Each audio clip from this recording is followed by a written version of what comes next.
예, 그러면 본격적으로 농산물 소득조사 영상 회의를 시작하도록 하겠습니다. 슬라이드 두 번째를 보시면요, 목차가 나와 있습니다. 크게 네 가지로 구성이 되어 있습니다. 2020년도 소득조사를 어떻게 추진할 것인가, 그리고 두 번째는 소득조사 및 분석 방법, 그리고 시스템 자료 입력, 그리고 현장 의견 수렴 및 개선 방안, 이렇게 네 가지로 구성이 되어 있습니다.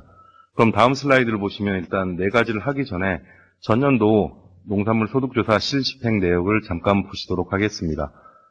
2018년도에 비해서 19년도에는 실집행률이 97.2%로 1%가량 실집행률이 많이 올라갔습니다. 여러 시군센터 선생님들과 그리고 도원 선생님들께서 수고해 주신 것이라고 생각하고 있습니다. 다만 농가 사례금이라든지 인건비는 예정대로 거의 집행이 되었지만 조사 여비 같은 경우는 여러 가지 현장 상황에서 한 가지 목적으로 출장을 나가는 게 아니고 여러 가지 목적으로 출장을 나가고 그 과정에서 어느 쪽 조사 여비를 쓰느냐, 그리고 조사 여비가 건건으로 집행되는 게 아니고 월별로 집행되고 있기 때문에 소득조사로 쓸 조사 여비에 약간의 문제가 좀 쉽지가 않다라는 많은 의견을 들었습니다. 따라서 조사 여비를 보다 더 현실화하고, 그리고 오히려 소득조사에서 필요한, 예를 들면 경영기록장이라든지 그런 것들을 복사하고 스캔하고 그런 사무 운영비 쪽으로 항목을 새롭게 추가하는 부분에 대해서 현재 고려하고 있다는 점을 말씀드리겠습니다. 그러면 그 다음 슬라이드, 네 번째 슬라이드로 넘어가서 본격적으로 시작을 하도록 하겠습니다. 2019년도에서 20년도는 왼쪽과 오른쪽 테이블을 보시면 서로 비교할 수 있도록 빨간색으로 표시가 되어 있습니다. 19년도는 병행조사를 하였지만 2020년도는 기록조사로 다시 바뀌었습니다. 그래서 조사를 하시는 조사 담당자님과 그리고 기록하시는 기록농가 입장에서 많은 부담이 있을 것이라고 생각이 됩니다. 그래서 이 부분을 경영기록장을 쉽게 쓸 수 있는 방법에 대해서 저희들이 연구를 하고 있습니다. 그리고 그 부분에 대해서 효과를 공유해서 조금이나마 업무 효율화를 높이고 그리고 조사 부담을 낮출 수 있도록 노력을 하겠습니다. 2020년도 조사 체계는 19년도는 전체가 다 시군, 도원, 농진청 이렇게 역할 분담을 하였습니다만 금년도는 보시는 바와 같이 전남과 경북이 도원에서 자체적으로 광역 조사 체계를 하고 있습니다.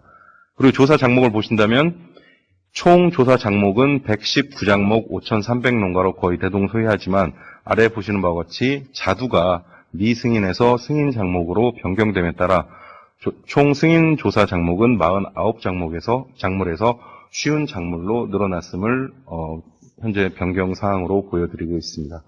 그리고 나머지 보시면 이제 우엉이나 살구, 부지깽이 같은 지역 작목이 추가되었고 기존의 지역 작물로 있었던 시설부, 노지 취나물 그리고 딸기나 시설 국화 쪽은 제외가 되었음을 알려드리겠습니다.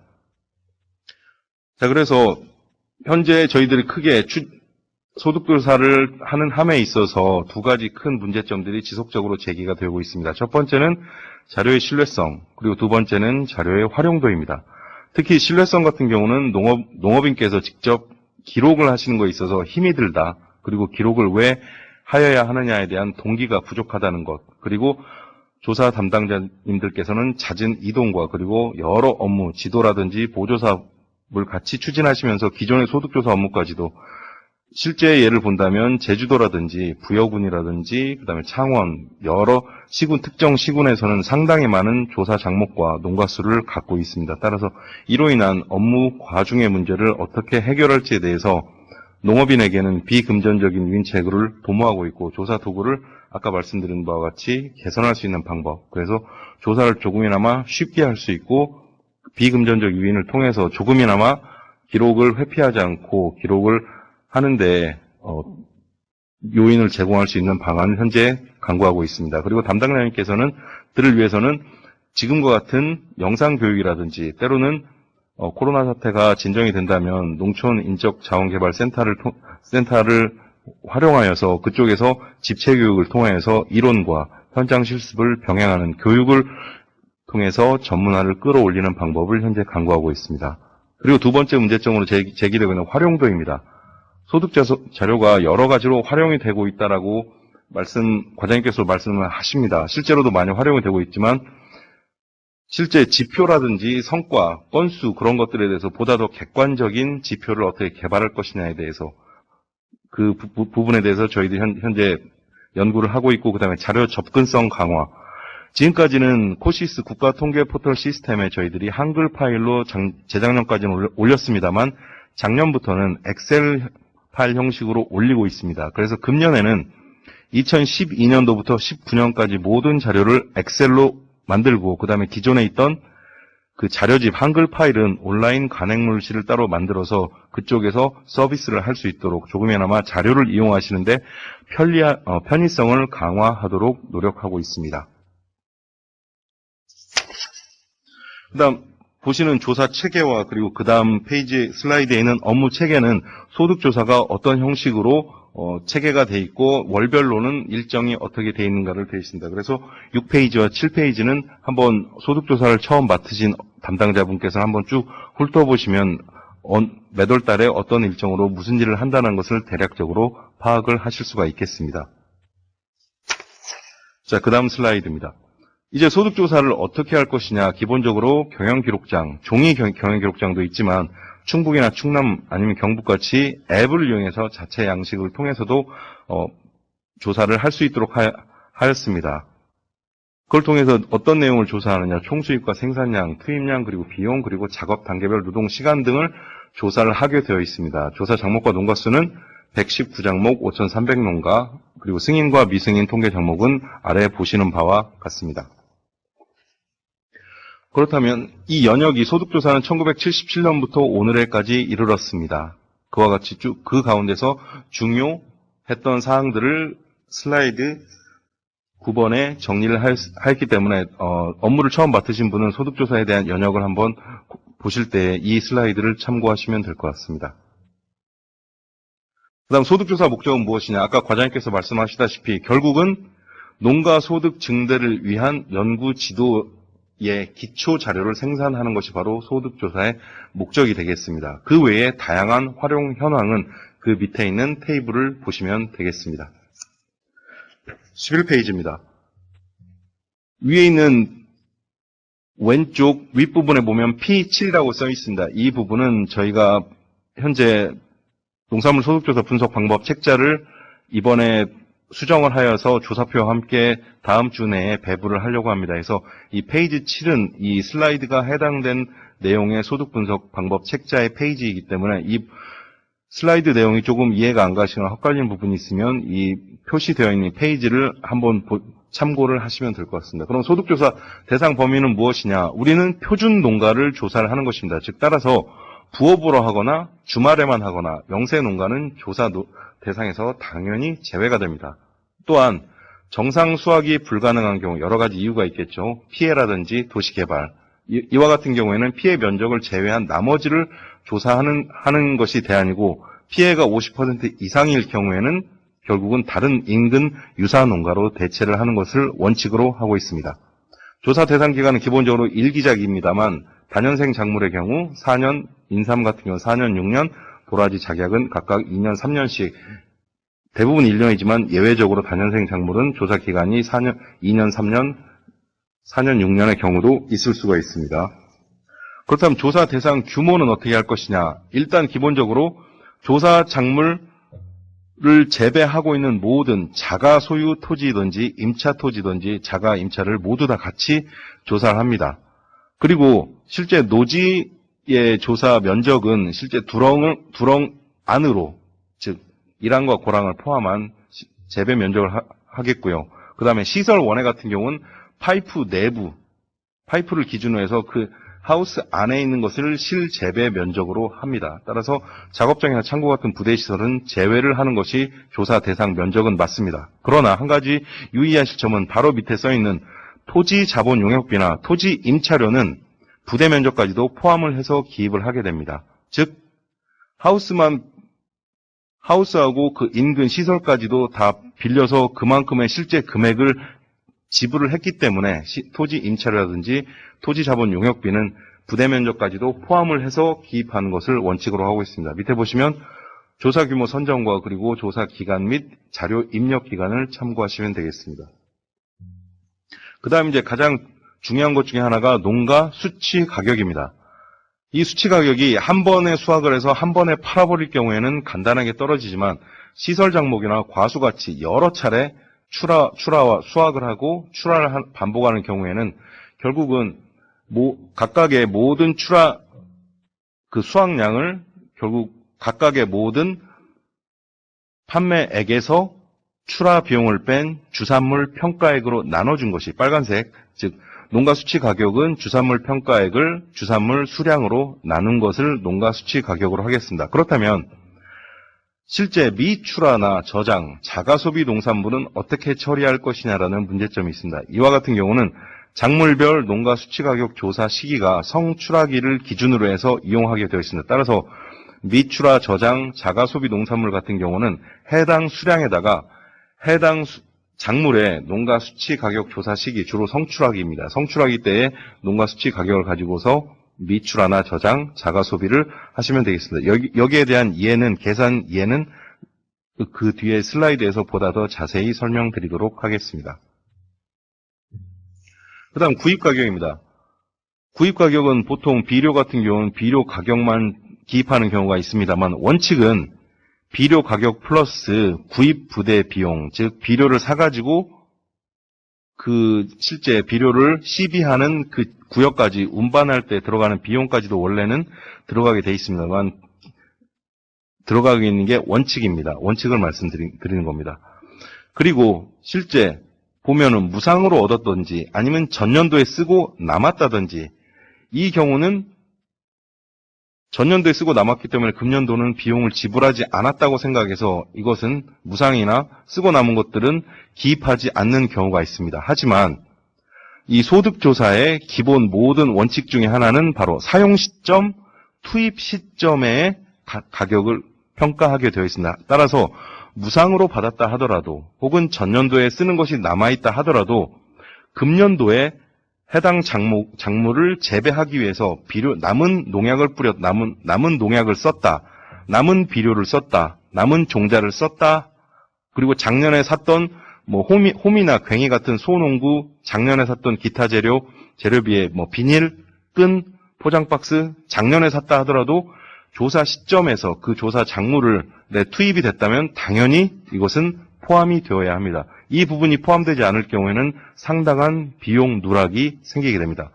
그렇다면 두 번째로 시장 가격이 없는 경우에는 어떻게 할 것이냐. 거기에 대한 대안으로 비용 가격 혹은 대체 생산 가격으로 하게 됩니다. 예를 들면 밑에 보시는 바와 같이 녹비를 갈아엎어서 비료로 그냥 사용할 후작 작물 재배를 위한 비료로 사용할 경우에는 어떻게 되느냐. 당연히 녹비 생산량이 부산물 비료 사용량이 되겠고 그 녹비를 생산하기 위해서 투입된 다양한 종자, 비료, 노동 등을 포함한 모든 금액들이 바로 부산물 비료비가 되겠습니다. 즉 녹비는 시장에서 거래되지 않는 경우에는 비용 가격을 적용하는 예가 되겠습니다. 그렇다면 농산물 소득조사 범위는 어디까지 해야 되느냐. 6차 산업화가 활발히 되면서 저장, 체험, 가공, 다양한 범위까지 이르렀습니다. 하지만 소득조사는 기본적으로 생과를 기준으로 하게 되어 있습니다. 즉 생산해서 팔았던 부분, 생과의 형태로, 생물의 형태로 팔았던 부분, 그리고 미판매나 자기 소비했던 부분, 거기까지는 포함하지만 가공을 했을 경우에는 이것은 부가가치라든지 단가가 달라지고 상당히 비용을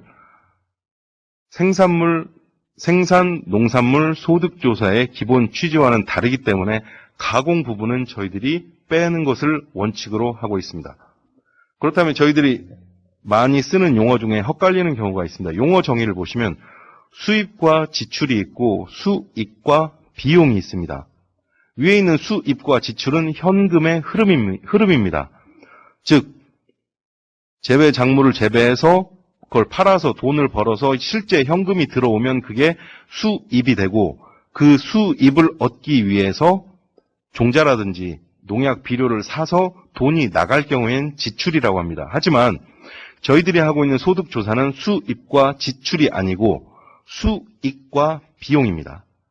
따라서 무상, 자가소유같이 현금 흐름이 없는 것까지도 수익에, 즉 미판매나 자가소비같이 현금 흐름 유입이 없는 경우에도 수익으로 잡아야 되고 그 다음에 무상이나 자가로 아니면 문중 토지 같은 것은 실제 현금 흐름이 없었음에도 불구하고 실제 토지를 썼기 때문에 수익을 얻기 위해서 발생한 그런 지출에 따른 것들은 비용으로서 당연히 잡아주어야 하는 것이 농산물 소득조사의 중요한 원칙이기도 합니다. 그리고 2018년도에 간접 노동 시간을 집어넣자 해가지고 소득조사표에 넣는 방안이 고려되었습니다만 이건 현실적으로 어렵기 때문에 삭제하는 걸로 하고 조사표에도 근본 2020년도 나가는 소득조사표에도 간접 노동 시간에 관련된 것들은 모두 다 삭제가 되었습니다. 자, 그렇다면 한 가지 아까 지금까지 설명드렸던 것을 간단히 문답식으로 정리하는 것을 한번 해보겠습니다. 판매 이전이나 판매하지 못한 것, 즉 미판매 혹은 저장하고 있는 경우에 이것의 작물의 생산량과 그 판매 혹은 평가액은 어떻게 하느냐, 조사를 어떻게 하느냐. 이것은 조사 시점에서 판매 이전이나 미판매, 저장일 경우에는 아까 말씀드렸다시피 작물별 성추락이 판매 가격을 적용해서 계산을 하도록 하겠습니다. 물론 지역별로 같은 작물이라 하더라도 성추락이는 다를 수가 있습니다. 그 다음 두 번째, 수매 혹은 전매 작물 재배를 할 경우에는 수매처로부터 여러 종자나 농약 같은 것들을 받게 됩니다. 이 경우에 비용 처리는 어떻게 할 것이냐. 물론 무상으로 받은 걸로 생각을 할 수가 있습니다만 아까 말씀드렸다시피 작물 재배에 필요한 여러 가지들을 사기 위해서 지출되는 것들은 모두 다 비용 처리를 한다는 원칙이 있기 때문에 무상이 아니고 실제 받은 종자나 농약, 비료 등의 가격을 시장 가격으로 계산을 하여야 합니다. 밑에 보시면 생산비에 대한 것이 다시 한번 말씀을 드리도록 하겠습니다. 생산비란 작물 재배에 투입된 모든 투입물의 가치입니다. 그 투입물 중에는 소유 형태에 따라서 자기가 갖고 있는 게 있을 수 있고 구입을 한 게 있을 수가 있고 무상으로 있습니다. 하지만 투입물의 소유 형태는 중요하지가 않습니다. 사용 시점에, 재배 시점에 투입이 되었다면 자가든 구입이든 무상이든 모든 투입물은 비용으로, 금액으로 다 환산을 한 것이 바로 생산비가 되겠습니다. 이 점을 꼭 조사하실 때라든지 업무하실 때 유념해 주시기를 부탁드리겠습니다. 경영주 현황같이 소득조사표라든지 시스템에 이와 같은 것들이 있습니다. 농가 고유 번호를 입력을 하게 되면 자동적으로 입력되는 부분들이 있습니다. 이 부분은 시스템 입력 부분에서 보다 더 자세히 설명을 드리도록 하겠고요. 그 다음으로 중요한 것이 조사작물 재배 면적의 자가 임차 부분을 정확하게 구분을 하여서 적어주시기를 부탁드리겠습니다. 그리고 주작물은 재배 면적 순으로 3개 작목을 적어주십시오. 물론 때에 따라서는 조사 작물이 주 작목 크기 재배 면적 순에 3개 작목을 적는 데 있어서 포함되지 않을 수도 있습니다만 기본적으로 3작물을 적어주시길 부탁드리겠습니다. 그 다음 시스템에서 기존 농가를 그대로 조사 농가로 쓰는 경우를 이제 여부를 시스템에서 조회할 수 있는 방법이 슬라이드 20번에 설명이 되어 있습니다. 기존 농가가 아닌 신규 농가일 경우에는 밑에 보이시는 그 신규 등록 버튼을 클릭하여서 신규 농가를 등록해 주시고 소득조사를 통해서 조사한 자료를 입력하시면 되겠습니다. 농가 고유 번호는 기본적으로 매년 그대로 사용합니다. 그리고 다만 이탈을 할 경우에는 그 번호는 영구 결번이 되고 이탈을 허용할 수 있는 기준은 2가지입니다. 조사 작목이 아닌 다른 작목을 재배했을 경우, 그리고 두 번째는 타 지역으로 이주 같은 이유로 인해서 현실적인 조사가 힘들 경우가 바로 농가 이탈 허용 기준이 되겠습니다. 그 다음 조사작물 재배 작물 현황에서 재배 기간과 수확 기간을 입력을 하셔야 됩니다. 재배 기간이라 함은 재배를 한 모든 기간을 다 포함을 합니다. 즉 파종, 정식, 농약 시비라든지 그다음에 농약 살포, 병충해 방제, 수확, 출하, 그리고 저장, 그리고 재배, 포장, 재배포, 본포, 정리까지도 들어갑니다. 따라서 재배 기간은 수확 기간을 포함을 합니다. 따라서 수확 기간, 예를 들어서 17년 여기 표에서 보시면 22번 슬라이드 표에 보시면 오이 같은 경우, 촉성 오이 같은 경우는 수확 기간이 17년 5월 하순, 그리고 재배 기간은 17년 5월 하순. 즉 수확과 함께 모든 재배가 다 끝났다는 것입니다. 하지만 이제 하우스 내 시설을 정리한다든지 토양 소독을 한다든지 다양한 뒷정리를 하기 위해 한다면 재배 기간이 오히려 17년 5월 하순이 아니고 5월 하순보다 더 뒤가 될 수 있죠. 하여튼 중요한 점은 수확 기간은 재배 기간을 포함하고 있다는 것입니다. 그 다음은 주산물 생산량과 평가액인데요. 이와 같은 지금 보시는 표는 기본적으로 촉성 오일을 100kg를 생산해서 90kg는 판매를 했고 5kg는 아직 판매를 하지 못했고 5kg는 자가소비 혹은 이웃 친지를 제공하는 경우입니다. 90kg를 실제 100만 원에 팔았고 추라비용, 다양한 추라비용이 있겠죠. 운송 수수료, 상하차비 아니면 직거래 하시는 분은 택배비 같은 것이 추라비용입니다. 이 추라비용, 택배비나 위탁 수수료, 운송 수수료, 상하차비 같은 것을 간혹 기타 비용에 넣는 경우가 종종 있습니다. 하지만 이 추라비용은 이 판매액 다음에 평가액을 구할 때 기입을 하셔야 됩니다. 기타 비용에 넣으시면 안 됩니다. 하여튼 판매액 100만 원에서 추라비용 10만 원을 뺀 90만 원이 바로 90kg 판매액에 대한 평가액이 되겠습니다. 따라서 이것의 단가는 키로당 10,000원 정도가 되겠는데요. 이 10,000원은 실제 판매에 따른 농가 수치 가격이 됩니다. 하지만 미판매나 자가소비는 어떻게 할 것이냐. 아까 말씀드렸다시피 작물별 성추락이 때의 가격을 적용하도록 되어 있습니다. 거기에 대한 자세한 내용은 다음 슬라이드를 저희가 설명을 해드리도록 하겠습니다. 이와 같이 판매, 미판매, 자가소비 모든 것들의 평가액을 다 합친 것이 주산물 평가액이 되고 그리고 판매와 미판매를 총 생산량으로 나눈 것이 바로 상품화율이 됩니다.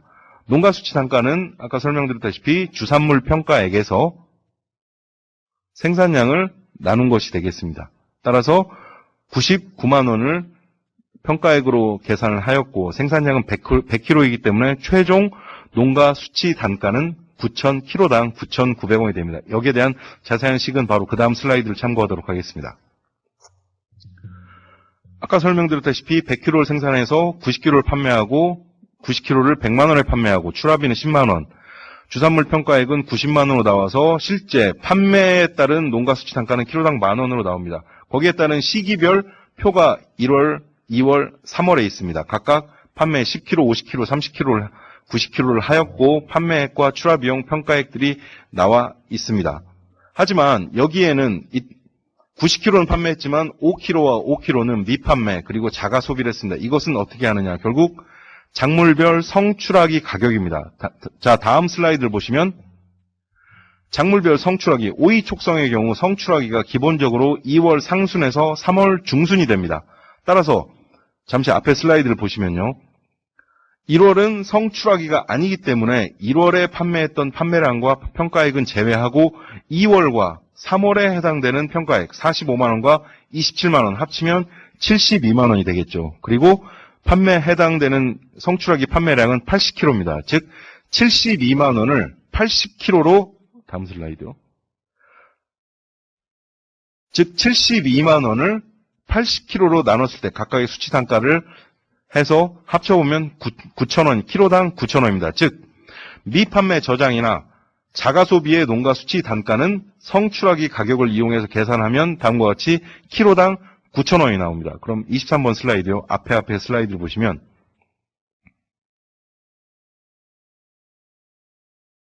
앞에 슬라이드를 보시면은 판매 같은 경우는 90kg를 90만 원에 팔았기 때문에 키로당 10,000원의 판매 농가 수치 가격입니다만 미판매와 자가소비는 아까 계산했다시피 성추락이 수량과 평가액으로 계산한 키로당 9,000원. 따라서 최종적인 농가 수치 단가, 즉 판매와 미판매 그리고 자가소비를 따른 평가액과 수량으로 한 최종적인 농가 수치 단가는 키로당 9,900원으로 계산을 하시면 되겠습니다. 자, 그럼 26번째 슬라이드로 넘어가도록 하겠습니다. 6차 산업이 활발해짐에 따라 실제로 가공을 많이 하기도 합니다. 즉, 그래서 두 번째, 이제 배즙 평가액 사례를 보게 되면, 예를 들면 100kg의 배를 따서 실제 20kg는 생과로 10만 원어치를 팔았고 나머지 80kg는 배즙으로 100만 원에 주고 팔았다. 이 경우에 100kg를 배즙을 수량은 맞는데 그렇다면 이 농가의 총 수입은 110만 원이냐라는 것입니다. 저희는 기본적으로 아까 말씀드렸다시피 생산과 저장까지만 포함을 하도록 되어 있습니다. 그럼 배즙으로 판 80kg는 어떻게 평가할 것이냐라는 거에 대한 대안으로 실제 생과의 단가가 있습니다. 20kg를 10만 원에 팔았기 때문에 키로당 5,000원입니다. 이 5,000원을 가공용 생산량 80kg에 적용을 한다면 40만 원이 되기 때문에 10만 원 더하기 40만 원에서 50만 원을 생물 기준의 배평가액으로 잡는 것이 보다 더 타당하다. 만약에 그렇지 않을 경우에는 오타가 있습니다만 배즙으로서 가공을 통해서 생산된 배즙으로 평가액을 잡을 경우에는 실제 110만 원이라는 것으로 나오기 때문에 110만 원과 50만 원은 격차가 상당합니다. 실제 농식품부에서도 배 농가에 대한 지원책이라든지 그런 걸 할 때 기본적인 것은 기준이 생과를 생산하는 농가를 기준으로 하기 때문에 그것을 감안하기 위해서는 가공용에 따른 수량도 생과에 맞게 생과 단가로 평가를 해주되 생과가 아무래도 미숙과도 있고 상처가 난 것도 있기 때문에 그 품위에 따라서 품질에 따라서 기존에 계산된 생과 단가를 해서 조금은 조정을 해주실 필요가 있다고 생각이 됩니다. 주산물을 맞추고 이제 부산물입니다. 부산물은 보시는 바와 정의에서 보시는 바와 같이 농산물 생산 과정에서 부수적으로 생산된 벼 같은 경우는 지프라이가 되겠고요. 들깨라든지 고추 같은 경우는 줄기나 콩 같은 경우는 깍지가 되겠습니다. 축산 같은 경우는 분뇨가 되겠죠. 이렇게 부수적으로 생산돼서 판매되거나 또는 자가 소비된 것만 부산물입니다. 이 말은 부수적으로 생산을 하였다 하더라도 판매도 하지 않고 자기가 쓰지도 않았다면 이건 부산물에 해당이 되지가 않겠습니다. 다만 부산물 같은 경우는 실제 시장에서 거래되지 않는 경우가 많기 때문에 대체 비용가로 계산을 하시면 되겠습니다. 물론 제한적인 요인이 있습니다. 부산물은 전체 판매액의 50%를 넘을 수 있다. 하지만 밑에 보시는 바와 같이 약용으로 쓰고 있는 양잠에서 오디와 뽕잎 수입을 부산물 평가액에 포함을 하는 경우가 있습니다. 50%가 여러 가지 문제가 있지만 일단 제약 요건인 50%를 넘지 않는 범위 내에서 지금까지는 포함이 되어 있습니다만 현재 보면 오디 가격이라든지 뽕잎차 같은 것들을 통해서 양잠에서 얻어지는 소득보다 평가액보다 오디나 뽕잎을 통해서 얻는 수입이 굉장히 많은 경우가 간혹 있습니다. 이 경우를 어떻게 처리하느냐에 대해서 지난 금요일 날 도원과 특광역시를 상대로 해서 많은 얘기를 나눴습니다만 기준이라든지 고쳐야 될 부분이 많기 때문에 그 부분은 추후 개선 과제로 남겨두고 일단은 오디 뽕잎 수입은 현행대로 부산물 평가액에 포함하는 것으로 하겠습니다. 그 다음 종자 종묘, 이제부터는 여러 가지 비용이 되겠습니다. 종자 종묘, 모든 것들을 다 무상으로 얻던 전년도에 남아서 그걸 쓰던 사용 시점에서, 투입 시점에서 그것을 실제로 썼다면 이것은 당연히 투입 비용으로 잡아줘야 됩니다. 시장 가격이 있다면 시장 가격으로 잡아줘야 되겠고요. 요즘 들어서 두 번째 보시는 바와 같이 자가 육묘하는 경우가 있습니다. 자가 육묘를 할 경우에는 육묘장에서 벌어지는 여러 가지 종잡이라든지 육묘 관리하는 노동, 그리고 육묘장에다 상토라든지 아니면 농약 같은 거, 육묘에서 처리하기 위한 것들, 농기구 시설 같은 것들이 있습니다. 하지만 이와 같은 것들을 계산을 직접 하시면 상관이 없습니다만 계산하시기가 굉장히 힘들 경우에는 그 육묘의 시장 가격을 기입을 하시고 종묘량에다가요. 종묘량과 종묘비에 자가 육묘에 따른 시장 가격을 기입하시면 됩니다. 대신에 종자에다가는 금액을 넣으시면 안 되겠죠. 파종을 해서 쭉 그 상태로 계속 간다면은 종자비를 넣는 것으로서 종묘는 넣을 필요가 없습니다만 자가 육묘를 했을 경우에는 종자는 빼버리고 최종 본포에 옮겨 심을 때에 그때의 수량과 그리고 거기에 따른 모종당 가격을 시장가로 기입을 해서 하시면 되겠습니다. 이 말은 바꿔 말하면 작업 단계별 노동시간에서 육묘장에서 시행하고 있는 작업 단계들 다 빼셔야 되고, 그 다음에 기타 재료비에 육묘장에서 사용하는 상토라든지 트레이 같은 것도 당연히 빼셔야 됩니다. 이것을 종묘 가격에, 종묘를 시장 가격으로 집어 넣으시면서 작업 단계별 노동 시간도 입력하시고 기타 재료비에 그 육묘장에서 쓰는 기타 재료비까지 기입을 하시면 이중 계산이 됩니다. 따라서 자가 육묘의 경우 종묘 가격을 시장가로 입력을 했을 경우는 육묘장에서의 발생하는 모든 비용이나 노동들은 다 기입을 하시면 안 됩니다. 기입을 하시면 이것이 중복 계산이 되겠습니다. 항상 우리는 지출이 아니고 비용이라는 점을 명확하게 생각을 하고 계셔야 됩니다. 지금 여기 Q&A 같은 경우는 아까 제가 말씀드렸던 그 부분에 대해서 정리를 한 것입니다. 그래서 예를 들자면 오이 같은 경우 이제 장목 종묘 오이가 있고 그 다음에 대목으로 이제 호박을 쓰는 경우가 있습니다. 2만주 장목 종묘가 있고 2만주 호박 종묘를 가지고서 40만 1,400원을 구입을 했다면 수량과 비용은 어떻게 기입을 할 것이냐? 수량은 4만주, 비용은 40만 1,400원이 아닙니다. 4만주란 실제 본포에 심은 것은 2만주이기 때문에 즉 쉽게 말하면 대목용 종묘 수량은 기입하지 않고 작물 종묘 숫자만 기입을 해서 2만주, 그리고 비용은 작물과 대목 모두 다 합친 40만 1,400원을 기입하시는 게 맞습니다.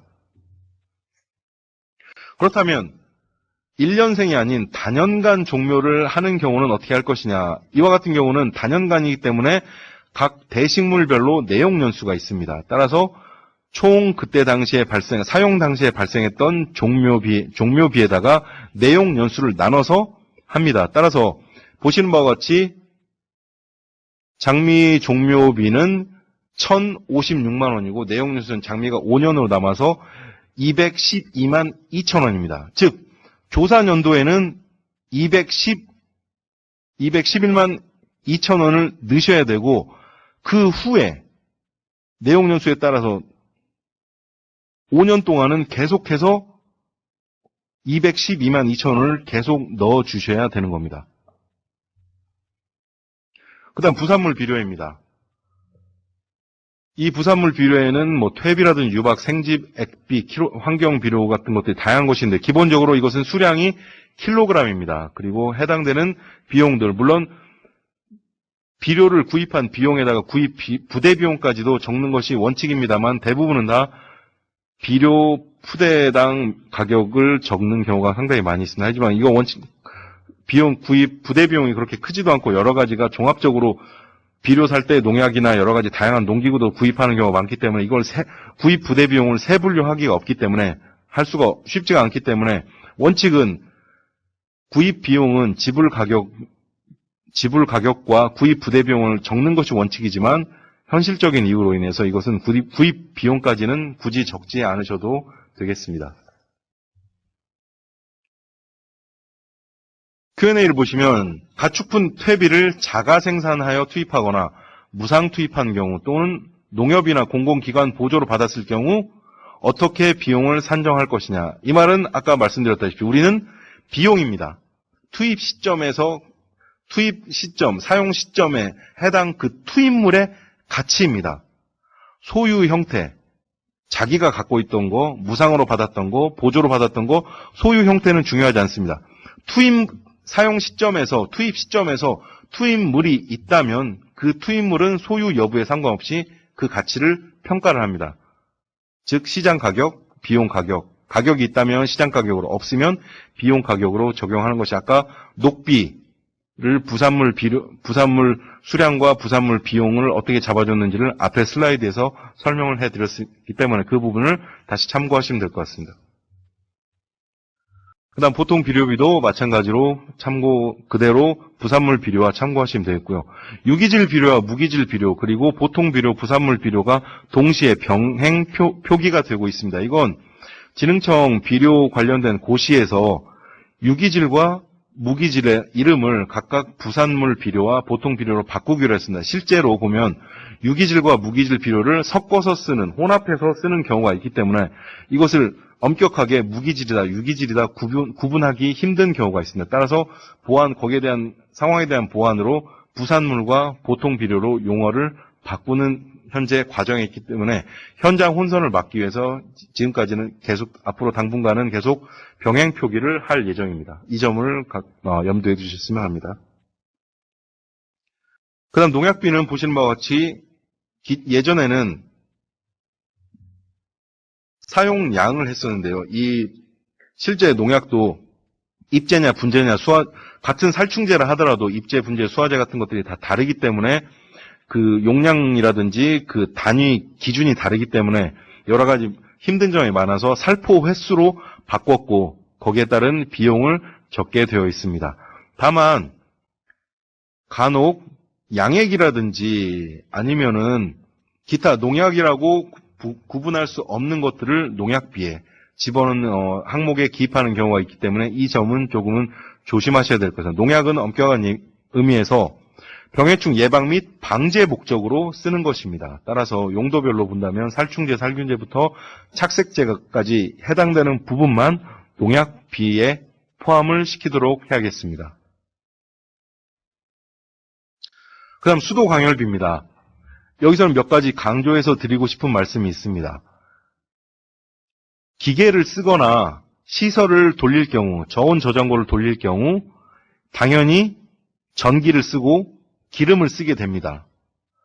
대부분의 농가분들께서는 그 조사 작물 재배에 필요한 농기구라든지 영농시설은 굉장히 자세하게 잘 적어주십니다. 하지만 상대적으로 이 기계를 운용하는데, 시설을 운용하는데 소요되는 전기나 그 유류 비용은 상대적으로 누락분들이 굉장히 많습니다. 따라서 기계라든지 시설이 있다고 한다면 당연히 거기 시설과 그리고 농기계를 운용하는 데 필요한 수도 광열비는 누락하지 마시고 정확히 적어주실 것을 부탁드립니다. 그리고 두 번째로 부탁드릴 것은 이것은 면세유라 하더라도 면세가로 적는 게 아닙니다. 즉 소득조사를 하는 이유가 여러 가지가 있는데요. 그 중에 한 가지가 해당 조사 작물을 재배하는 데 있어서 드는 비용입니다. 즉 지원을 받았다고 해서 무상으로 받았다고 해서 아니면 면세로 받았다고 해서 그 가격을 적는 게 아니고요. 표준 소득을 구하는 관점에서 봤을 때는 시장 가격으로 적어준 면세유 예를 들어서 한 드람 200리터를 예를 들어서 면세유가 한 500원에 했다 하더라도 한 드럼 200리터는 수량은 그대로 적으시고 비용을 평가하실 때는 면세유 단가로 하시는 게 농업용 면세유 단가로 하시는 게 아니고 시장 가격으로 적어주셔야 됩니다. 그래야 농식품부에서 면세유 관련된 정책을 만들 때에 기존의 시장가로 했을 때의 그때의 비용을 알아야 면세유라든지 거기에 따른 다양한 지원 사업을 했을 때에 예상되는 기대 효과를 계산을 할 수가 있습니다.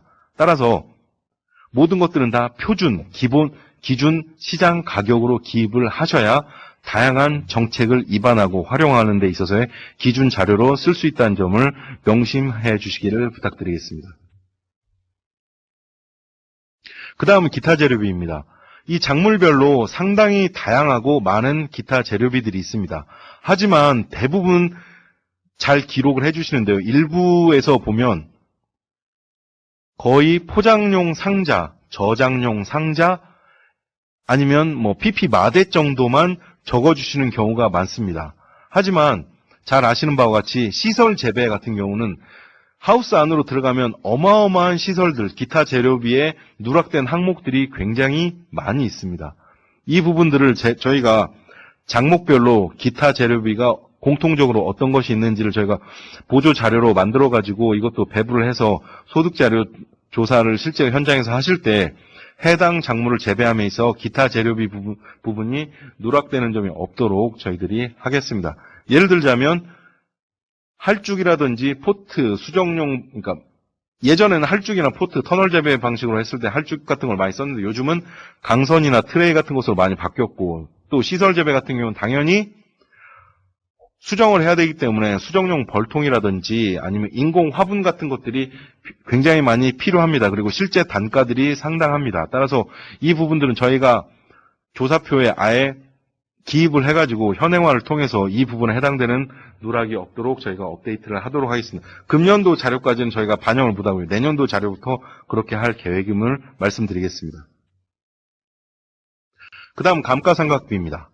감가상각은 신조가와 그리고 사용연수 그리고 조사작물 부담 비율만 집어넣으면 자동적으로 계산이 되어 있습니다. 신조가라 함은 그 조사 시점에서 그 조사 작물 재배에 투입된 그 농기구의 가치입니다. 즉 2천만 원에 샀다 하더라도 시간이 지남에 따라 해가 지나면 그 다음 횟수, 2년 후, 3년 후 그 조사 시점에서 봤을 때 2천만 원의 농기구는 더 이상 2천만 원의 경우가 아닙니다. 따라서 그것을 실제적으로 반영을 해 주어야 하는 것이 신조가입니다만 거의 현실적으로는 그 기계를 구입한 가격으로 매년 적는 것으로서 현실적으로는 나아가고 있습니다. 그리고 잘 아시는 것처럼 요즘은 중고 기계가 굉장히 많이 있습니다. 그렇다면 중고 기계를 어떻게 평가할 것이냐? 즉 중고 기계는 구입했을 때 가격으로 신조가를 집어넣으시고 내용 연수는 예를 들면 경운기는 현재 10년으로 되어 있습니다. 하지만 예를 들자면 제가 시장에 중고 기계를 5년을 쓴 중고 경운기를 50만 원을 주고 샀다 한다면 소득조사표 감가상각에 기입하실 때 경운기 신조 가격은 50만 원으로 적으시고 내용 연수는 10년이지만 5년을 이미 썼기 때문에 내용 연수는 5년으로 바꾸셔서 기입을 해주시면 되겠습니다. 그리고 조사 작물 부담 비율은 제가 직접 이 경운기를 가지고 조사 작물을 재배하는데 얼마나 그 경운기를 썼느냐. 예를 들어서 제가 오이하고 벼를 재배하는데 1년에 100시간을 경운기를 썼는데 그 중에서 80시간은 벼에다 쓰고 벼 재배하는 데 쓰고 오이 재배하는 데는 20시간을 썼다면 오이 조사 작물의 부담 비율, 경운기의 부담 비율은 100분의 20시간이어서 20%를 이렇게 적어주시면 되겠습니다. 근데 일부 굉장히 비싼 기계라든지 트럭 같은 게 있습니다. 아니면 트랙터 같은 게 있는데 굉장히 미미하게 이 기계를 썼을 경우에는 어떻게 할 것이냐 해서 실제 부담 비율을 과도하게 떨어뜨리는 경우가 있습니다. 5%, 1% 그렇게 하는 경우도 있습니다만 원칙적으로는 미미하게 사용량이 굉장히 미미한 경우에는 그 책자를 보시면 제가 페이지는 정확히 기억이 안 납니다만 그 38페이지에서 42페이지 그 사이를 보시면 미미하게 쓰는 고가의 시설이나 농기계 같은 경우는 대농기구 임차료 계산 방식으로 하는 것도 가능한 대안이라고 하고 있습니다. 즉 1억짜리 트랙터를 빌려서 하루 잠깐 쓴 거 이것을 어떻게 계산하느냐. 그것은 바꿔 얘기하면 해당 농기계 임대사업소에 가서 그 해당되는 그 트랙터를 하루 빌리는 임대료로 계산을 하시는 방법도 하나의 대안이 될 수가 있음을 말씀드리겠습니다. 법정 내용 연수를 초과하여 사용하는 대농기구나 영농시설 감가상각비는 어떻게 하느냐?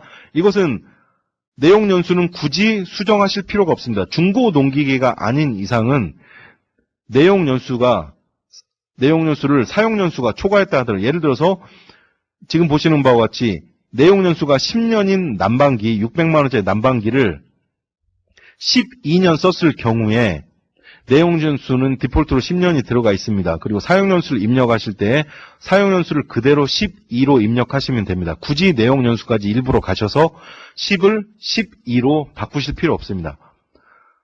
자료 입력하실 때는 신조가와 중고 농기구가 아닌 이상은 신조가, 사용 연수, 조사 장목, 부담 비율만 넣으시면 자동적으로 계산이 됨을 말씀드리고 대식물 내용 연수도 이와 동일한 방식임을 말씀드리겠습니다. 그 다음에 나왔던 것이 수리유지비입니다. 수리유지비는 지금 보시는 슬라이드와 다음 슬라이드에 두 가지 경우로 나눠져 있습니다. 잠시 뒤에. 이렇게 나눈 이유가 수리유지비란 건 기본적인 원칙이 조사 작물 생산에 필요한 대농기구나 혹은 영농시설의 경상수선입니다. 경상수선.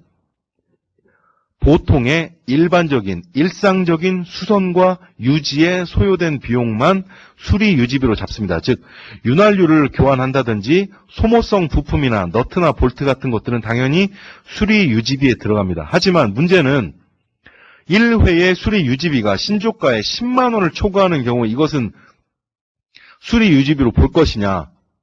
10% 이상을 초과한다는 얘기는 일상의 수선과 유지가 아닌 고정자산의 증가, 즉 수리를 통해서 수리받은 기계나 시설의 성능이 회복되었다.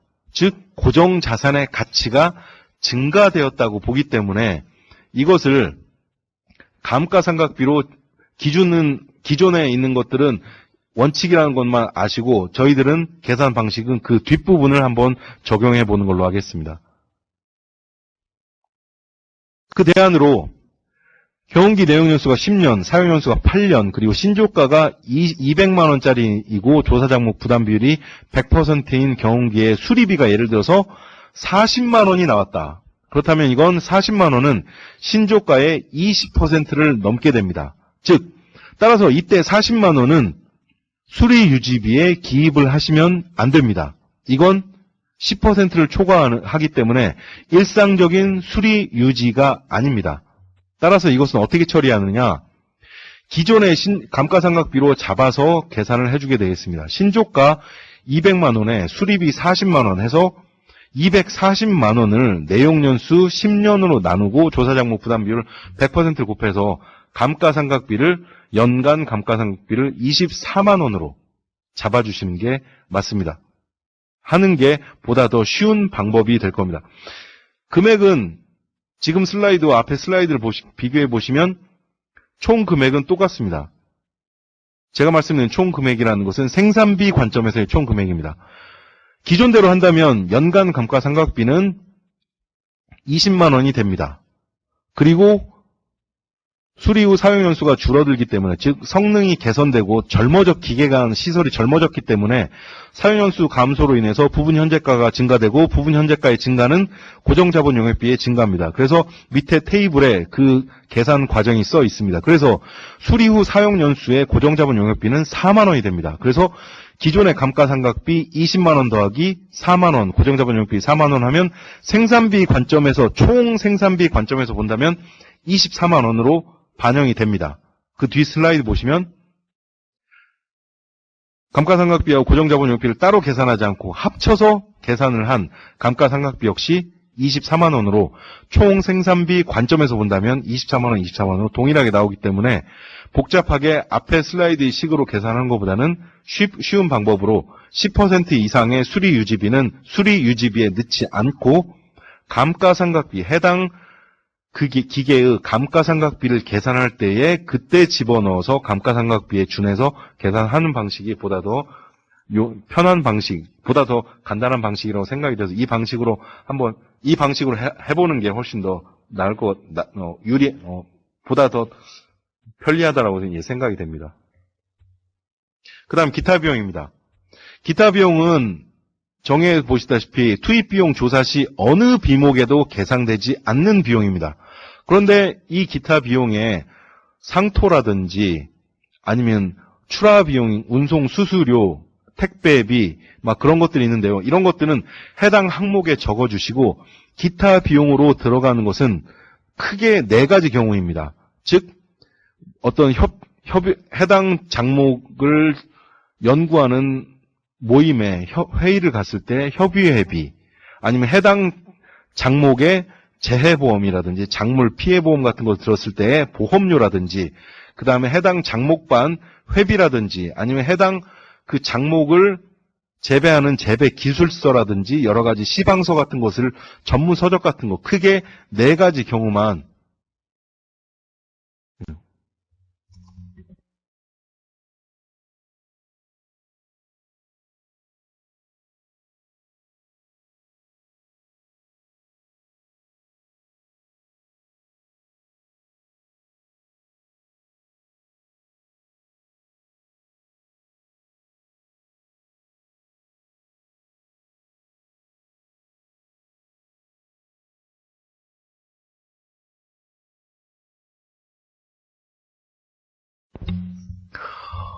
예, 질문 잘 받았습니다. 그러니까 기타 재료비에 하우스 비닐이 있고, 그 다음에 감가상각비에 시설에 하우스가 있습니다. 이건 이중이 아니고 구분이 된 겁니다. 하우스에 있는 파이프라든지 하우스 기초 시설물들, 그런 것들을 하우스의 영농시설이 되는 거고요. 하우스를 싸고 있는 외피 비닐이나 내피 비닐은 기타 재료비에 들어갑니다. 왜냐? 기타 재료비는 감가상각의 대상이 아닙니다. 즉, 하우스 비닐은 교체의 대상이지 감가상각의 대상이 아닙니다. 따라서 기타 재료비와 시설은 어떤 차이점이 있느냐? 시설이나 농기구는 감가상각의 대상이 되고, 기타 재료비 같은 경우는, 하우스 비닐 같은 경우는 시설이 감가상각이 대상이 아닌 교체, 주기적으로 3년마다 5년마다 교체를 하는 거기 때문에 이것은 하우스 비닐과 하우스 시설은 별도로 분리해서 보셔야 되는 것이 타당하다고 생각이 됩니다.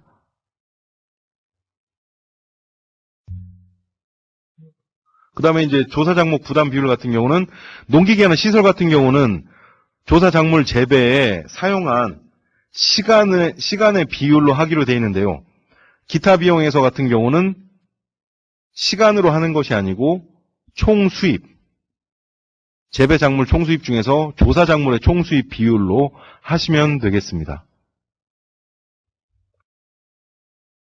또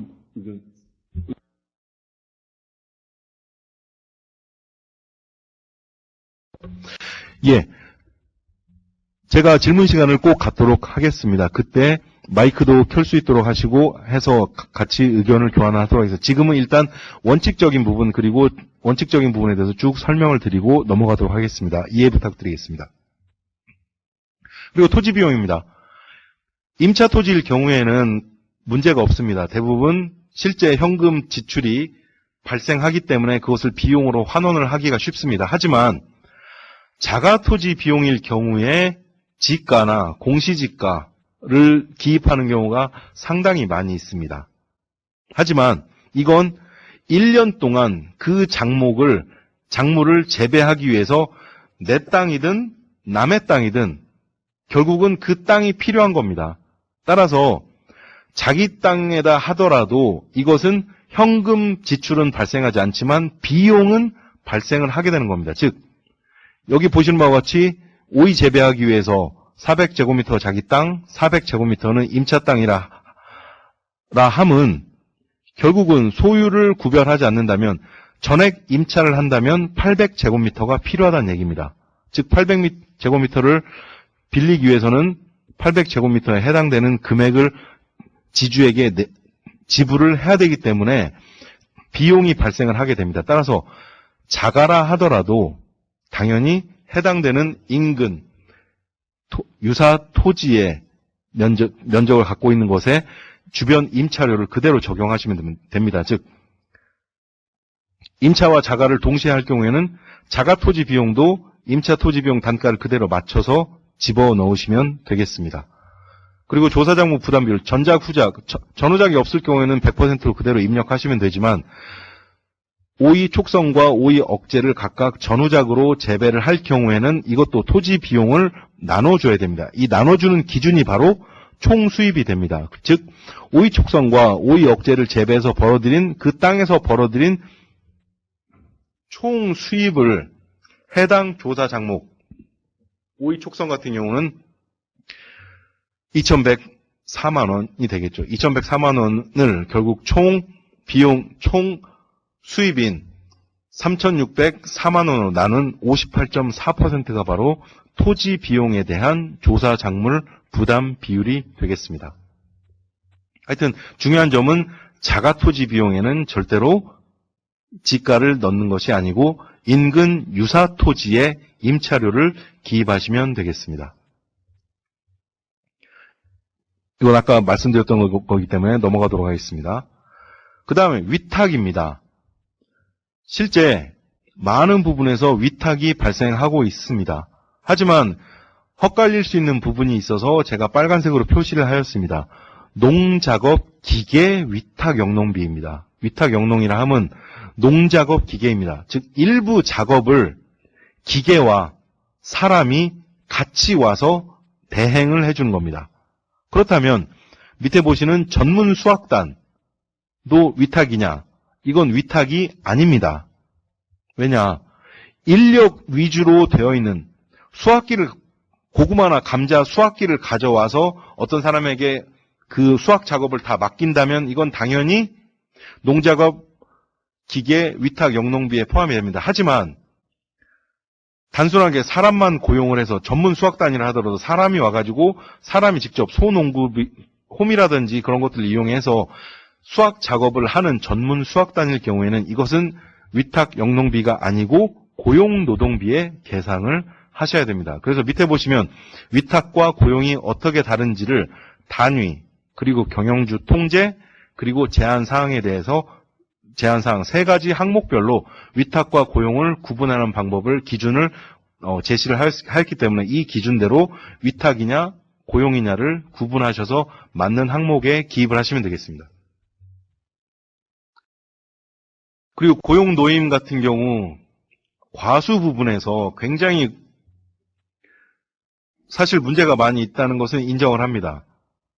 작업 단계별로 전정이라든지 전지 같은 상당히 고급 기술을 요하는 경우 일당 15만 원에서 20만 원까지도 가는 고급 작업 단계가 있는가 하면 봉지 씌우기라든지 간단한 것들, 잔가지 제거라든지 밑에 하는 것들을 그런 것 같은 것을 한꺼번에 포함을 하다 보니까 이 모든 작업 단계를 평균을 내다 보니까 일일 고용 노임 기준을 어떻게 잡느냐가 상당히 어려운 문제로 자리 잡고 있다는 것도 알고 있습니다. 따라서 이 부분에 대해서는 저희들이 추후 개선 과제로 어떻게 할 것이냐, 즉 일일 고용, 일고로 할 것, 일고, 월고, 계절고, 연고 이와 같은 방향에 대해서 고용 노임에 대한 해결 방안에 대해서 현재 저희들이 연구를 하고 있습니다. 그래서 그 부분은 추후에 개선을 하도록 말씀드리고 당분간은 일일 기준으로 계속 조사를 해주시기를 부탁드리겠습니다. 다만 작업 단계별 숙련도나 난이도에 따라서 밑에 빨간 글씨로 되어 있는 작업 단계별 숙련도나 난이도에 따른 노동 능력을 고려해서 평가를 할 수 있는 것이 돼야는 됩니다. 즉 작업 단계별 노동 시간을 기입을 하실 때에 남자 같은 경우는 예를 들어서 일일 지불하는 금액이 현재는 계산된 금액이 하루에 11만 원으로 되어 있습니다. 하지만 가지 전정이라든지 가지치기 작업은 굉장히 중요하기 때문에 이 사람에게는 실제로 20만 원을 지급을 한다고 한다면 실제 이 사람을 8시간 고용한 게 아니고 이틀 고용한 걸로 해서 16시간으로 적으시면 어느 정도 이 11만 원과 20만 원의 차이를 총액 차원에서는 조정을 어느 정도는 하실 수가 있기 때문에 작업 단계별 숙련도나 난이도에 따른 노동 능력을 고용 노임의 남녀별 기준 단가는 이미 적으셨기 때문에 결정할 수가 없지만 뒤에 나오는 작업 단계별 노동 시간에서 그 부분의 시간을 조정을 하셔가지고 금액을 맞춰주시면 될 것 같습니다. 그래서 그 뒷부분에 자가노동시간, 고용노동시간, 위탁이 있습니다. 아까 말씀드렸던 농작업 기계 위탁 영농비에도 영농비만 작성하시고 이 뒤에 와서 작업 단계별 투입 노동력에 위탁 영농비가 있다면 그 위탁 영농에 소요된 시간도 적어주실 걸 부탁드리겠습니다. 지금까지는 적어주지 않았는데요. 실제 농식품부에 같은 경우는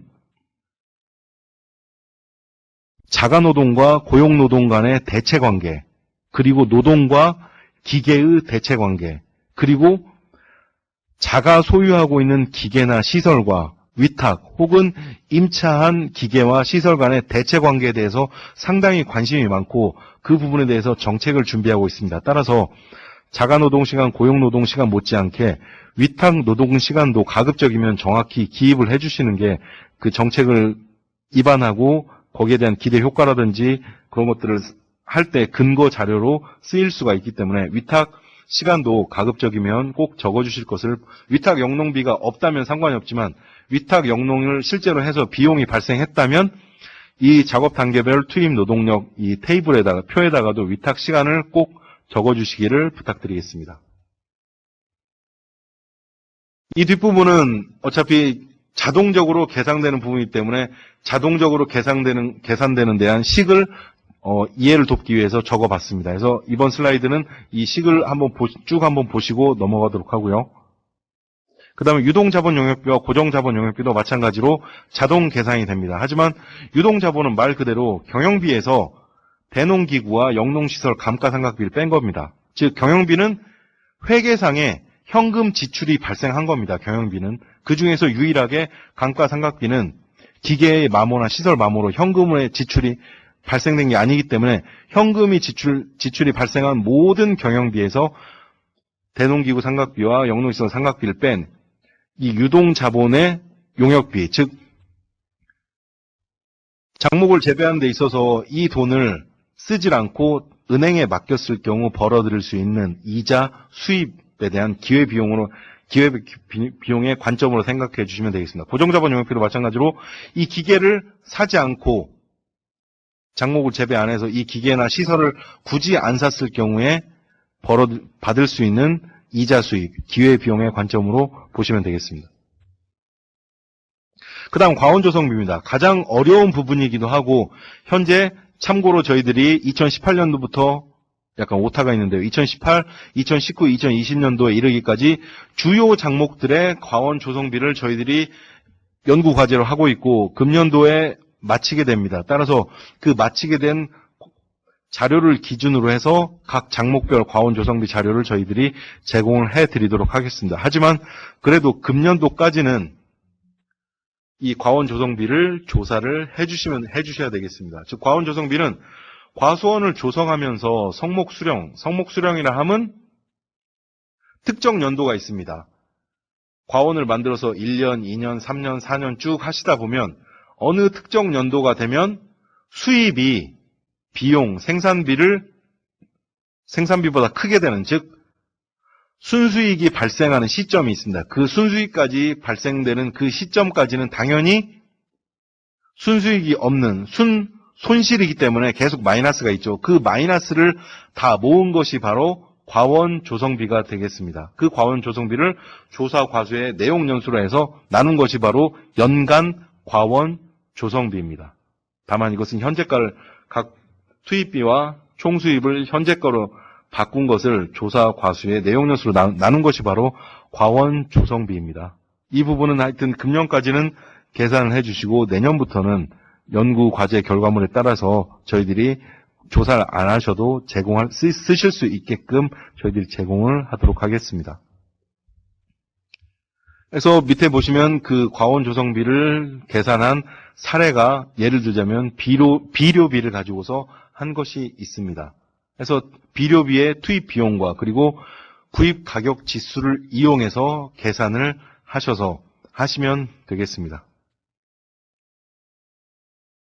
그렇다면 내용 연수가 없는 과수는 어떻게 할 것이냐? 사과, 배, 복숭아, 포도, 앵두 같은 경우는 있습니다. 하지만 없는 장목 같은 경우 그것은 실제 농가에게 몇 년마다 갱신을 하십니까? 갱신을 하셨습니까? 혹은 갱신을 하시려고 계획하시고 있습니까? 라고 질문을 하셔서 답변되는 그 갱신 주기를 가지고서 내용 연수를 쓰시는 방법이 있습니다. 이것은 아까 계산하는 방법, 과원조성비, 연간 과원조성비 계산 방법을 간단하게 문답식으로 정리를 하였습니다.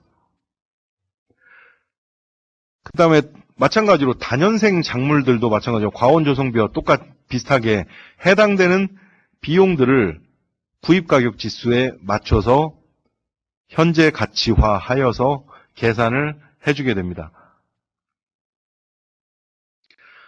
그러면 조사 방법은 여기서 간단히 마무리를 하고요.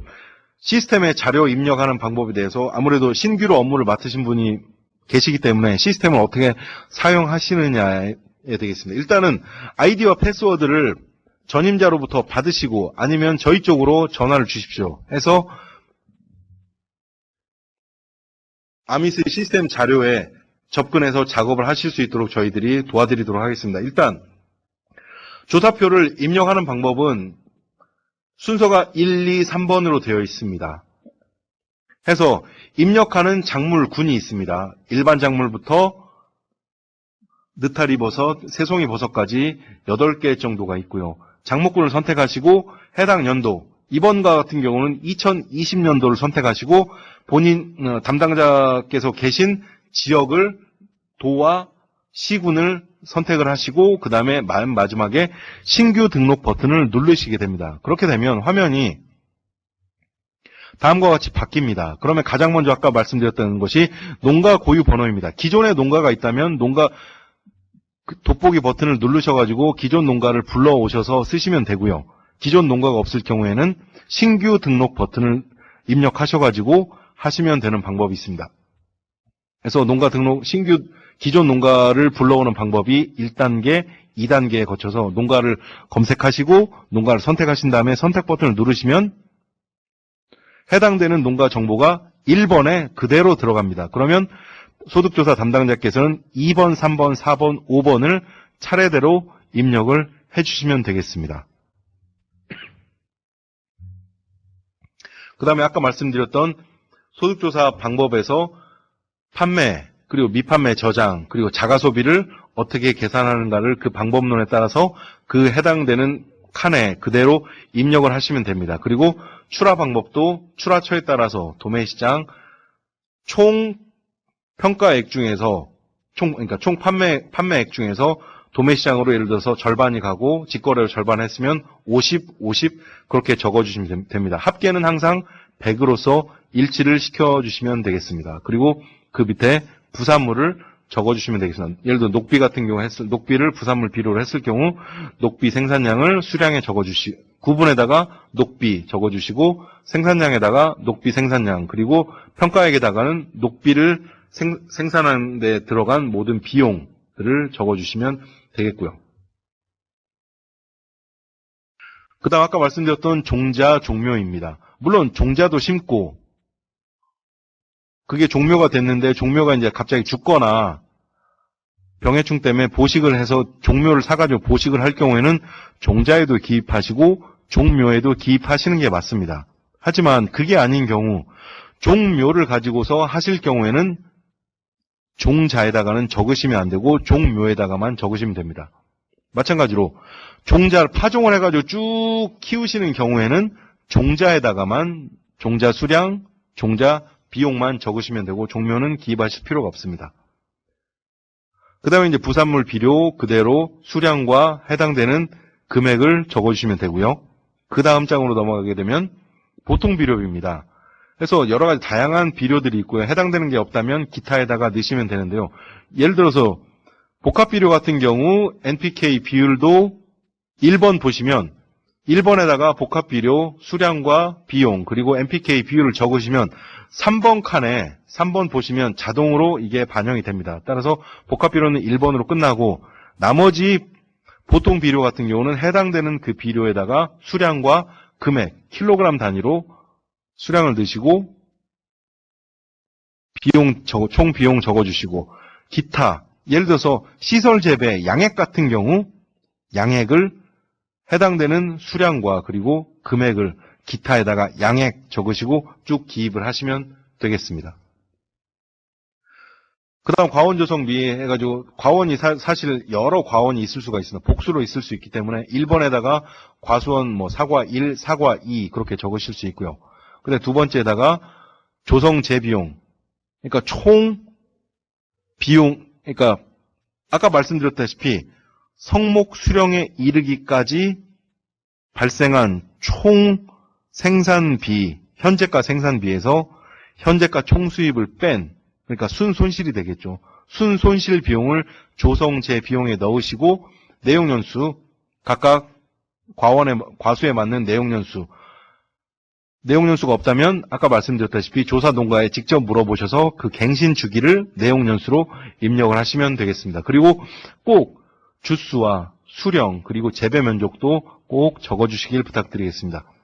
해당되는 내용이 더 추가로 필요하다면 그 4번과 5번에서 보고 계신 그 추가 버튼을 누르셔서 추가적인 항목을 더 입력을 하시면 되겠습니다.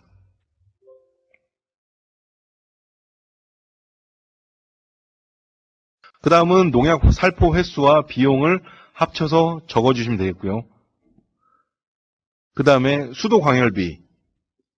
기계라든지 시설을 썼을 경우에, 운용을 했을 경우에는 반드시 수도 광열비를 조사를 해서 비용 누락이 없도록 적어주시고, 이것들에 대한 비용을 면세로 받은 거, 보조로 받은 거의 기준으로 하시는 게 아니고 시장 가격으로 적어주셔야 됩니다. 그 다음에 기타 재료비 같은 경우도 해당되는 것에 쭉 적어주시고, 해당되는 항목이 없다 하시면 기타 항목에다가 적어주시면 되겠습니다. 소농구비 같은 경우도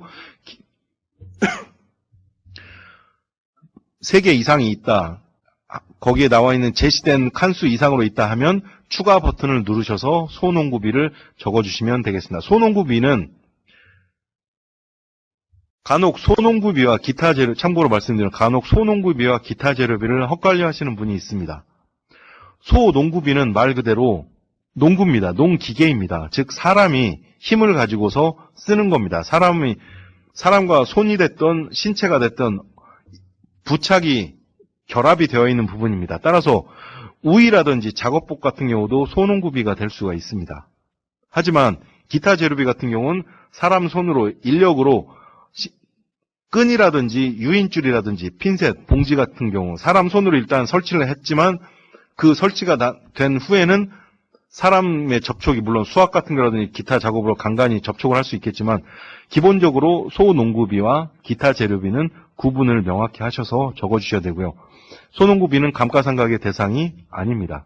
그리고 작년에 샀던 소농구, 예를 들어서 작년에 샀던 홈이라 하더라도, 괭이라 하더라도 금년에 쓰고 있다면 사용 시점에 조사하고 있는 그 시점에 그 작년에 샀던 것, 재작년에 샀던 것들의 소농구비, 홈이나 괭이, 낫 같은 걸 쓰고 있다면 구입 시점과는 상관없이 사용하고 있는 그 시점이 지금이라면 당연히 적어주셔야 됩니다.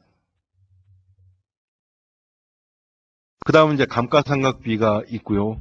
해서 실제 내용연수가 디폴트로 들어와 있습니다만 거의 해당되는 것에 대한 신조가격, 그리고 사용연수, 그리고 조사 장목, 부담 비율, 시간 비율로 적어주시면 되겠습니다. 굳이 내용연수는 수정하실 필요가 없습니다만 예외적으로 중고 농기계일 경우에는 실제 법정 내용연수, 경운기 10년, 법정 내용연수 10년인데 5년 중고 경운기를 샀다. 이 경우에 한해서 내용연수를 5년으로, 10이 아닌 5년으로 수정하실 경우를 제외하고는 내용연수는 거의 손대실 필요가 없습니다.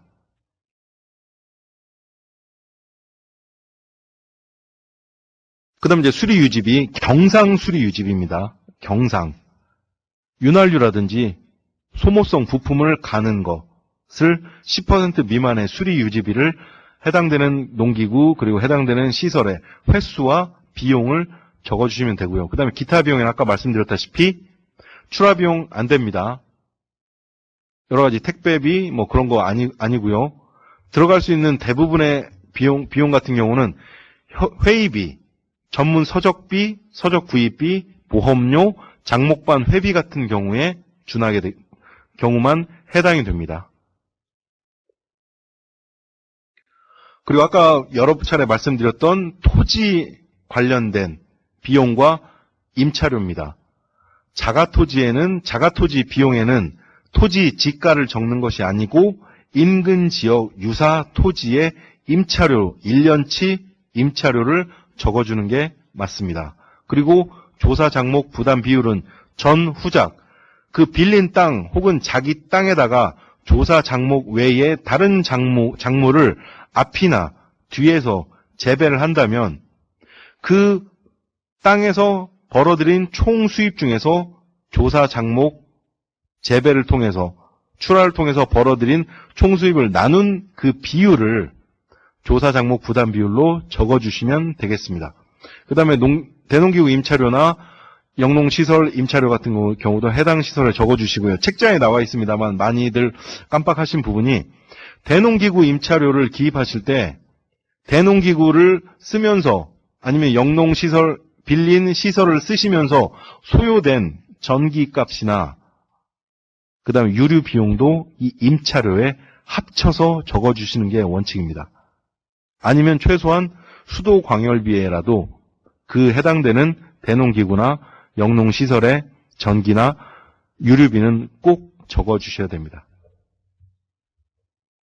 그 다음 위탁 영농비입니다. 농작업 기계 위탁비입니다. 기계와 사람이 와서 같이 하는 것입니다. 전문 수학단, 인력 위주의 그것은 고용 노임으로 들어간 겁니다. 이것은 예를 들어서 트랙터가 와서 경운 정지를 해줬다라든지 아니면 일정한 작업 단계에 기계와 사람이 와서 해주는 농작업 기계 위탁 영농비임을 유념해 주시기 바라겠습니다. 그 다음 고용 노임, 실제 현금, 그 다음에 현물, 그러니까 현금 지급액과 급식물. 외국인 노동자들이 많아짐에 따라 실제 종교적인 이유나 여러 가지 이유로 인해서 급식물을 주지 않는 경우가 있습니다. 따라서 이제 급식물은 발생하지 않을 경우에는 이 급식물 평가액은 입력을 안 하시고 현금 지급액만 그대로 넣으셔도 상관이 없습니다. 그 다음에 마지막으로 작업 단계별 노동 시간입니다. 1, 2, 3, 4번 순서대로 기입하시되 1번은 그 해당 작업 단계가 했던 그 시기 입력하시고 두 번째는 그 해당 작업 시기에 자가, 남녀, 고용, 남녀를 구분하셔서 2번, 3번에 걸쳐서 해주시고 아까 말씀드렸다시피 위탁, 농작업 기계 위탁 비용이 실제 발생을 했다면 거기에 따른 위탁 시간도 해당 작업 단계에 적어주시기를 꼭 부탁을 드리겠습니다.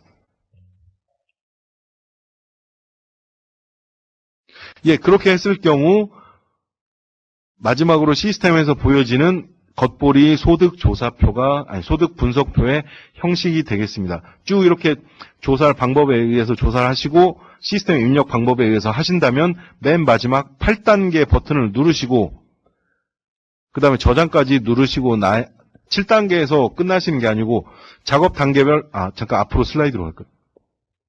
여기에 지금 나와 있지 않은데요. 이 작업 단계별 시스템에서 작업 단계별 노동 시간에서 주의하실 게 하나 있습니다. 지금 화면에는 안 나와 있는데요. 하단 저장 버튼을 누른 후에 완료 버튼까지 누르셔야 됩니다.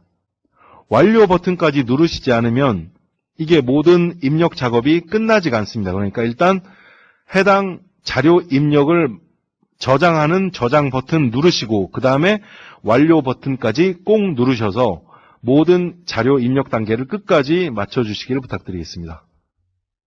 그렇게 해서 저장 완료까지 하게 돼서 조사표 보기를 버튼을 누르시면 왼쪽에 보고 계시는 것 같이 소득 분석표가 쭉 나오게 됩니다. 거기에 해당되는 그 용어들에 대한 간단한 내용 그리고 해당되는 그 시스템 페이지를 오른쪽 표에 그대로 대응될 수 있게 표시를 해놨기 때문에 이 부분을 참고하시면 되겠습니다.